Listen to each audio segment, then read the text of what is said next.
Cher abbé Pierre, charité bien ordonnée, cher viteur des nobles causes, oui, cher abbé Pierre. Si je vous écris aujourd'hui, cher abbé Pierre, c'est parce qu'en ces temps où le froid nous gagne autant que l'indifférence nous perd, votre présence nous manque cruellement. Il y a 10 ans maintenant que votre voix s'est éteinte. Cette voix que vous aviez osé élever à l'hiver 54 pour défendre ceux qui dormaient dans la rue. Cette même voix qui nous a longtemps guidés pour nous remettre sur la nôtre, celle qui mène au cœur. Des voix, j'entends des voix, comme toi, Jeanne. Ça y est, ça marche. Moi, Marine des Neiges, en gelant les cœurs, je me réchauffe les urnes. Bah quoi, tout le monde sait que j'en ai. Je me souviens de ce temps où, sans être footballeur ni acteur de cinéma, vous incarniez quand même la personnalité préférée des Français. Parce qu'on admirait cette façon que vous aviez de toujours tendre la main quand tous les autres restaient les bras croisés. Vous étiez celui qui, dans les situations d'urgence, donnait toujours l'alerte, tel un Saint-Père pompier. Moi aussi, depuis des années, je tire la sornette d'alarme. Et partout où je passe, je sème l'effroi pour conquérir les glaces moyennes.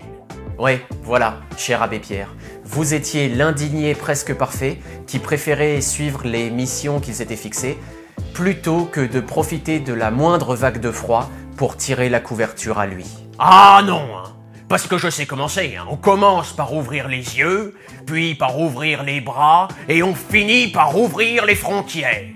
Alors non, pour maintenir les cœurs congelés, le secret, c'est de jamais se regarder dans la glace. Sauf que depuis 10 ans, le nombre de SDF a doublé et la crise du logement touche désormais un Français sur 6. Alors c'est pas évident dans ces conditions de toujours voir l'hiver à moitié plein. En France, en 2017, quand il fait froid, chauffe qui peut. Avec toute mon équipe, Lady Glagla, Captain Igloo et Hugo Frey, on a pas l'air d'y toucher, mais en 2017, on va bien vous refroidir.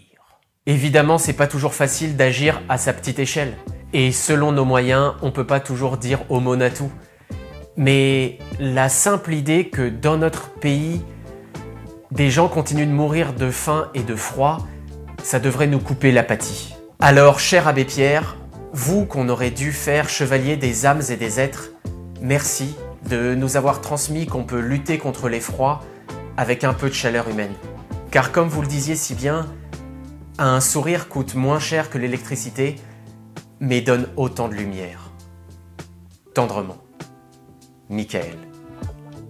Si cette vidéo vous a plu, n'hésitez pas à me donner un petit coup de pouce, bleu de préférence, et à vous abonner à cette chaîne. Et si vous voulez venir me voir en spectacle, je suis à Paris, au Lucernaire, du mercredi au dimanche. Toutes les infos sont dans le descriptif de la vidéo. Libéré, délivré, je ne mentirai plus jamais.